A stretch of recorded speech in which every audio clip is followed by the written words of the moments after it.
my dear students. I hope that you all are doing great. So guys, this is part 3 video for your Indian English Literature Important Question Series. अगर आपको जुड़ना है हमारी live classes से तो description में जो हमारे लाइव चैनल का लिंक है स्कॉलरली माइंड्स लाइव, आप उस चैनल को सब्सक्राइब कर लो। तो जैसे ही आपकी लाइव क्लास आएगी उसके बारे में नोटिफिकेशन आपको मिल जाएगा। उसके अलावा मैं यहाँ पे आप सभी से कहना चाहती हूँ कि हमारा एक व्हाट्सएप चैनल है जहाँ पे मैं क्लासेस के बारे में जो भी डिटेल्स होती हैं या इग्नू से जुड़ा हुआ कोई न्यू अपडेट होता है वो सब वहाँ पे मैं डालती हूँ। तो आपको उस चैनल के साथ जुड़ जाना है। तो इम्पॉर्टेंट है कि आप इस वीडियो का डिस्क्रिप्शन ज़रूर चेक करें और आपके एमईजी के जो भी कोर्सेज हैं उनके लिए जो नोट्स और गेस्ट पेपर्स हैं वो हमारे पास अवेलेबल हैं। जो हमारे नोट्स हैं उसके अंदर आपको मिलती है जो भी इम्पोर्टेंट चैप्टर्स हैं उनकी समरी, जो टॉपिक्स वगैरह होते हैं वो सब नोट्स में कंप्लीट आपको मिल जाते हैं। और जो गेस्ट पेपर होता है वो बेसिकली उसके अंदर आपको जो इम्पॉर्टेंट क्वेश्चंस होते हैं विद आंसर्स वो मिलते हैं, अलॉन्ग विद जो मैं यूट्यूब पे आपको कराती हूँ वो भी आपको गेस्ट पेपर्स के साथ ही मिल जाता है। तो आप अपनी रिक्वायरमेंट के अकॉर्डिंग जो भी आपको चाहिए उसे परचेज कर सकते हो ताकि आप अपने एमईजी सब्जेक्ट में अच्छे मार्क्स स्कोर कर सको। अब हम यहाँ पे बात करेंगे, जो पहला क्वेश्चन है इसमें अपना खुद का ही प्रेफरेंस देना है। So do you prefer stories that are open ended और दो stories which offer clear resolution? तो आपको दोनों में से कौन सी कहानियां पसंद है, वो कहानियां जो ओपन एंडेड होती हैं या फिर वो जिसमें आपको एक क्लियर रेजोल्यूशन गिवन होता है? तो अपने आंसर को उन कहानियों के माध्यम से दर्शाना है जो आपने पढ़ी है। So my preference is for a balanced approach. आप क्या बोलोगे कि मेरा तो प्रेफरेंस बैलेंस्ड अप्रोच का है, क्योंकि जो ओपन एंडेड स्टोरीज होती हैं और क्लियरली रिजॉल्व नैरेटिव्स होते हैं उनका अपना अपना अलग अलग पर्पस होता है।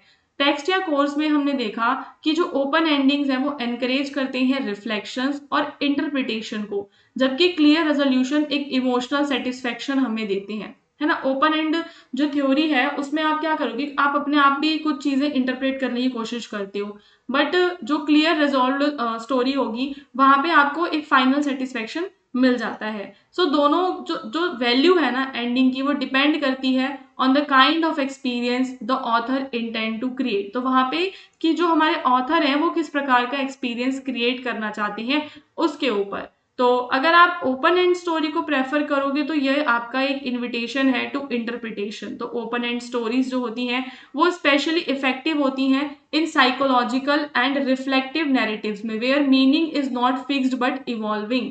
जहां पे जो कोई भी लाइन सेंटेंस का जो मीनिंग होता है ना वो व्यक्ति के हिसाब से बदल जाता है ना। मतलब कोई व्यक्ति उसी चीज को एक अलग तरीके से देखेगा, दूसरा उसी चीज को एक अलग तरीके से देखेगा। तो ओपन एंड स्टोरीज जनरली हमें साइकोलॉजिकल जो स्टोरीज होती है ना उसमें देखने के लिए मिलती है। So for instance Anita Desai की जो clear light of the day है, तो जो एंडिंग है does not offer dramatic resolution for family की जो टेंशन है उसके लिए हमें कोई रेजोल्यूशन नहीं मिलता है। बिम को फाइनली रियलाइज हो जाता है और चीजें जो है उसके सबकॉन्शियस माइंड में जो भी चल रहा होता है वो सब हम देखते हैं, बट जो रिलेशनशिप है वो कॉम्प्लेक्स रहता है, फाइनली कुछ भी फुल्ली रिजॉल्व नहीं होता।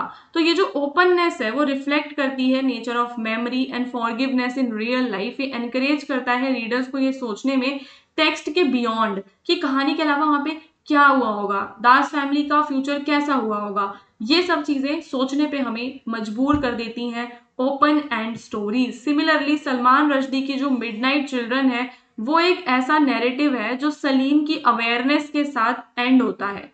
ठीक है, the ending does not provide a neat closure but rather reinforces the idea that history and identity remain unstable and unfinished. तो यहाँ पे एक प्रकार की एम्बिग्विटी हम देखते हैं।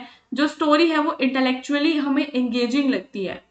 प्रेफरेंस अगर आप देते हो क्लियर रेजोल्यूशन को तो वहां पे आपको क्लैरिटी मिलती है। जो क्लियर रेजोल्यूशन है मुल्कराज आनंद की द अनटचेबल में दिया गया है ना।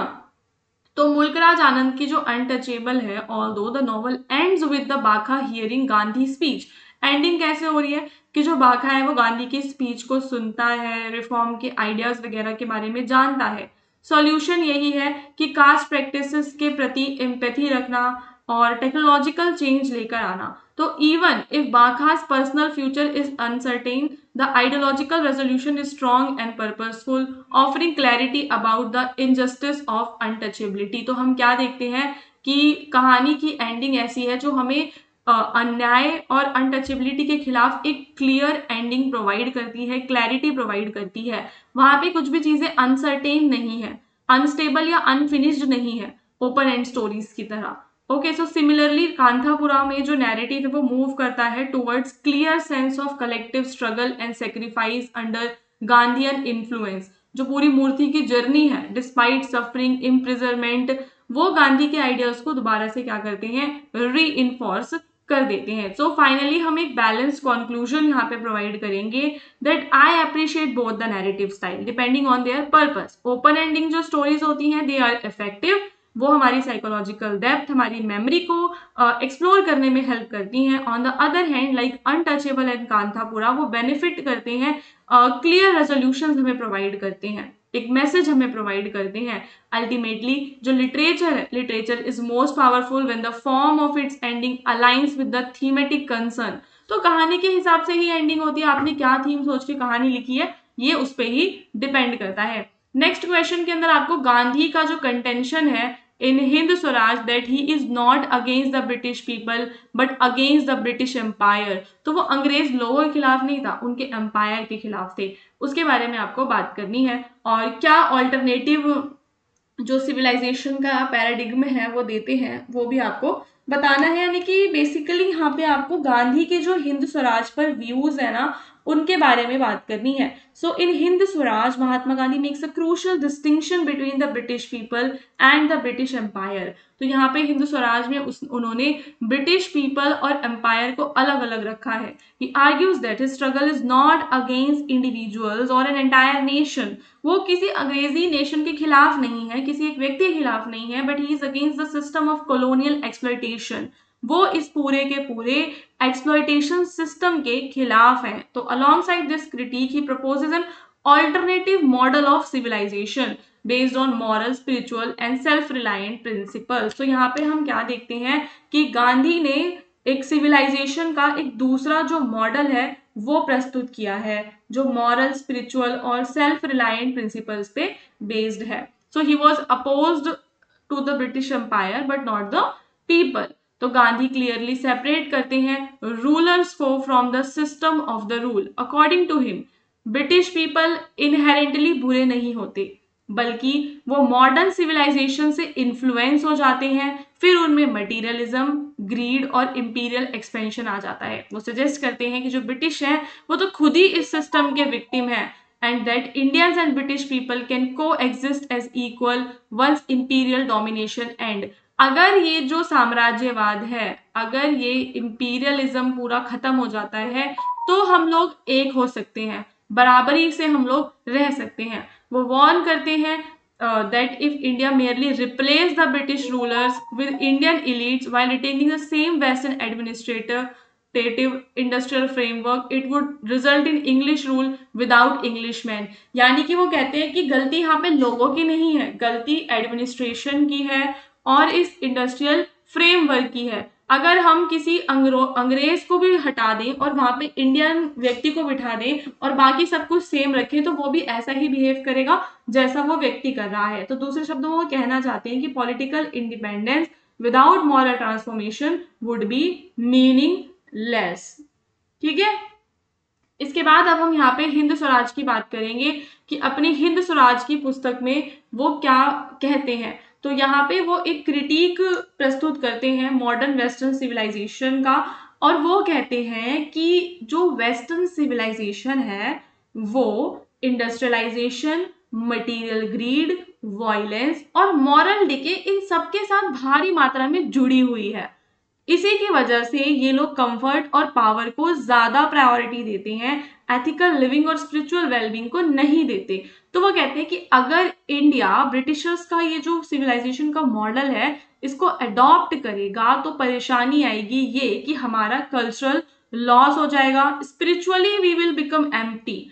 तो ऑल्टरनेटिव उन्होंने दिया, फिर एक और नया मॉडल दिया और एक डिफरेंट व्यू दिया जहां पे उन्होंने स्वराज के बारे में बात की।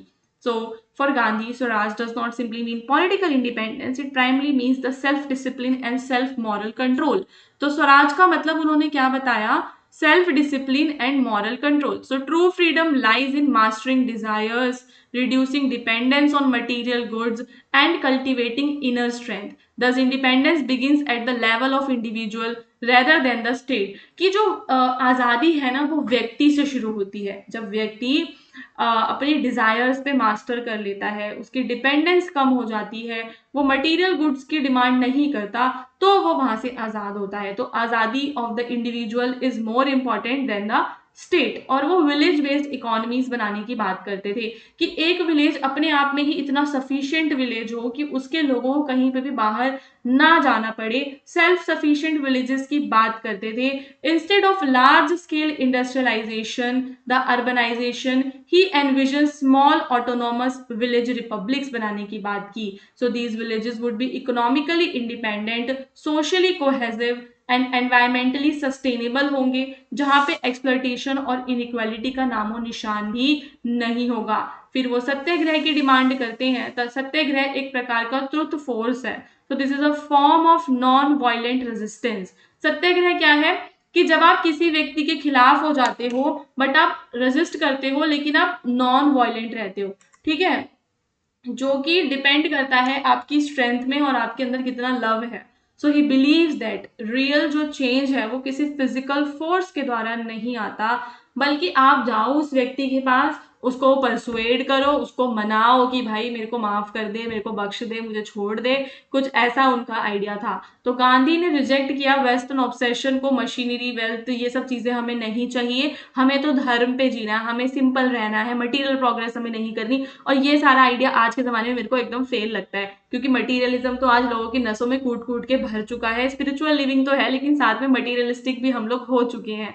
ठीक है, तो आइडिया उन्होंने दिया था ऑल्टरनेटिव आइडिया कि वेस्टर्न को हमें नहीं अपनाना है, बट इस ऑल्टरनेटिव आइडिया को आई डोंट थिंक कि अब कोई फॉलो भी करता होगा। बट बिकॉज यहाँ पे हिंद स्वराज की बात हो रही है, तो इट इज इंपॉर्टेंट कि हम इसको पढ़ लें। बाई चांस हमारे एग्जाम में आ जाता है तो हमारे खुद के पर्सनल व्यूज यहाँ पे बिल्कुल भी मैटर नहीं करते, हमें क्या पसंद है क्या नहीं पसंद है, सिर्फ हमें क्वेश्चन के डिमांड के हिसाब से ही आंसर लिखकर आना पड़ेगा। सो इन द हिंद स्वराज गांधी का जो कंटेंशन है वो ब्रिटिश एम्पायर को तो अपोज करते हैं, बट ब्रिटिश पीपल के प्रति उसका थोड़ा सा वो है कि लोग गलत नहीं होते, सिस्टम गलत होता है, एडमिनिस्ट्रेशन गलत होता है। और वो एक नया मॉडल भी दिया है उन्होंने, जहाँ पे विलेज की बात हो रही है, स्पिरिचुअलिटी की बात हो रही है, सेल्फ रूल, नॉन वायलेंस, इन सब चीज़ों की बात होती है। अब हमारा अगला काफ़ी इंपॉर्टेंट है। देखो तारा और इसकी कहानी ना मैंने अपनी एक वीडियो में बहुत अच्छे से डिस्क्राइब की हुई है। आई थिंक जो वीडियो मैंने बनाए थे दिसंबर 2024 में बनाया था कोई वीडियो, जिसके अंदर मैंने ना तारा की पूरी स्टोरी अच्छे से डिस्क्राइब की थी। तो आपको क्या करना है कि जो मेरी प्लेलिस्ट का लिंक है वो मिल जाएगा आपको हमारे व्हाट्सएप के चैनल पे, ठीक है, तो वहाँ पे आपको जाना है। और अगर आपको नहीं मिल रहा है लिंक तो आप इसी वीडियो के नीचे प्लेलिस्ट को कमेंट कर दो, तो मैं रिप्लाई में आपको प्लेलिस्ट चिपका दूंगी, ठीक है। तो हम क्या देखते हैं कि ये जो कहानी है ये अच्छी है, और इंडियन सोसाइटी के अंदर जो जेंडर डिस्क्रिमिनेशन है ना उसको बहुत अच्छे तरीके से इस कहानी में दिखाया गया है। काफी इंटरेस्टिंग स्टोरी है। तो महेश दत्तानी का जो तारा है एक पावरफुल क्रिटिक दिखाता है जेंडर डिस्क्रिमिनेशन का। मतलब सेटिंग पूरी अर्बन है, एजुकेटेड लोग हैं, सब कुछ है, बट वहां पे हमें पेट्रियार्कल वैल्यूज देखने के लिए मिलती हैं। अब तारा और चंदन को जॉइंट ट्विंस थे, उनकी ट्रेजिक स्टोरी है। और यहाँ पे हम देखते हैं कि ट्विंस थे, ज्वाइंट थे, बट वो दोनों, तो मेल चिल्ड्रन को ज्यादा प्रेफरेंस दिया जाता है, जिसकी वजह से फीमेल का जो पूरा पोटेंशियल है वो डिस्ट्रक्ट हो जाता है, खत्म हो जाता है। तो at the heart of the play जो उनका सर्जिकल सेपरेशन करवाया जाता है तारा और चंदन का, जो फिजिकली कनेक्टेड थे, और एक थर्ड लेग से वो एक मतलब 3 पैर थे उनके। तो मेडिकल एडवाइस कहती है कि अगर हम इनका वो करेंगे ना, ऑपरेशन करेंगे, तो तारा का पैर बनेगा वो, और उसका सर्वाइवल का चांस ज्यादा है और उसको ज्यादा बेनिफिट होगा। तो पेरेंट्स कहते हैं कि थर्ड लेग तारा को मत दो, चंदन को दे दो, क्योंकि हमें चंदन को बचाना है क्योंकि वो लड़का है।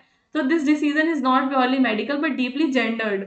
तो यहाँ पे उन्होंने मेडिकल चीजों को नहीं देखा कि तारा का लेग ले लेंगे तो वो मर जाएगी, या चंदन को देंगे तो कहीं वो मर ना जाए, ये सब चीजें उन्होंने नहीं सोची। और उन्होंने सिर्फ क्या सोचा, जेंडर के बारे में सोचा। तो फैमिली ने प्रायोरिटाइज किया मेल चाइल्ड के फ्यूचर को over the female child survival. और यहाँ पे हमें पूरा का पूरा पेट्रियार्कल बिलीफ देखने के लिए मिलता है कि सन ही हायर होता है, मतलब फैमिली का जो वारिस है वो बेटा है, फैमिली लाइन को चलाने के लिए बेटा है, और फीमेल को प्रिविलेज नहीं मिलता। तो हम क्या देते हैं, कहानी में तारा की पूरी लाइफ को सेक्रीफाइस किया जाता है और दिखाया जाता है कि किस तरीके से जो डिसीजंस हैं लोग लेते हैं। तो दत्तानी ने कॉम्प्लिकेट किया है आइडिया ऑफ जेंडर डिस्क्रिमिनेशन, दिखाया था उसमें कि उसकी जो माँ होती है ना वो ही ये डिसीजन लेती है, भारती जो मदर है वो ही ले रही है। तो कैसे जो पेट्रियार्की है वो वुमेन्स ही चला रही है, ठीक है। तो Bharati the mother plays a crucial role in decision that lead to Tara's physical and emotional suffering, influence by her own father and society का प्रेशर। वो सपोर्ट करती है डिसीजन ऐसा जो चंदन का बेनिफिट करता है। उसके एक्शंस दिखाते हैं कि पेट्रियार्की कितनी ज्यादा इंटरनल है, जहां पे जो वुमेन्स है वो एक्सेप्ट कर लेती हैं इन सारी चीजों को। ट्रेजेडी और ज्यादा डिस्टर्बिंग हो जाती है बिकॉज ऑपरेशन यहाँ किसी मेल इम्पोज नहीं है, बल्कि वुमेन्स के द्वारा ही फैमिली में जस्टिफाई किया जाता है। So even after the surgery जो डिस्क्रिमिनेशन है वो चलता रहता है। चंदन को एनकरेज किया जाता है कि बेटा जाओ, पढ़ाई करो, अपने एम्बिशंस को पूरा करो और फ्रीडम एंड अपॉर्चुनिटीज लो। इन कॉन्ट्रास्ट तारा को बैकग्राउंड में पुश कर दिया जाता है, उससे घरेलू काम करवाने की एक्सपेक्टेशंस रखी जाती हैं। So she was Tara is intellectually capable और इमोशनली वो स्ट्रांग है, बट उसका जो पूरा पोटेंशियल है वो दब गया। जो कॉन्ट्रास्ट यहाँ पे हमने देखा है ट्विंस के बीच में, तो हाईलाइट करता है कि कैसे जो जेंडर होता है ना किसी व्यक्ति का, वो उस व्यक्ति की अपॉर्चुनिटीज को डिटरमाइन करता है। Dattani thus shows that discrimination is not a single event but a continuous process shaping life outcome. अब यहाँ पे हमें मिडिल क्लास की हिपोक्रेसी भी देखने के लिए मिलती है। तो one of the most striking aspect of Tara is setting in an urban educated household. Dattani challenge the assumption कि मॉडर्निटी ऑटोमेटिकली आपके सोशल प्रेजुडाइज को रिमूव नहीं करती। आप कितने भी मॉडर्न हो जाओ, ठीक है, बट आप जेंडर डिस्क्रिमिनेशन करना कभी भी बंद नहीं करोगे। तो despite their education and social status the family still prioritises the male lineage and inheritance. This exposes the hypocrisy of a society. वो सोसाइटी जो दूर से देखने में प्रोग्रेसिव लगती है बट वो अंदर से कितनी ज्यादा कंजर्वेटिव है। ओके, सो ओवरऑल जो प्ले है वो सजेस्ट करता है that gender bias is not limited to rural और अनएजुकेटेड पीपल, बट वो सोसाइटी के सारे सेक्शंस में है।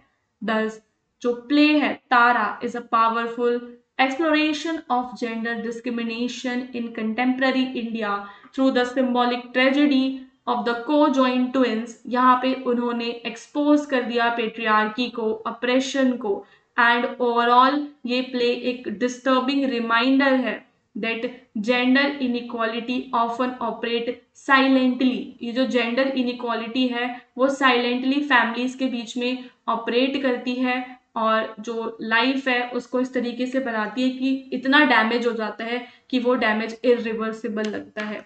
सो जब भी आप कहीं जाओ तो जेंडर डिस्क्रिमिनेशन मत करना।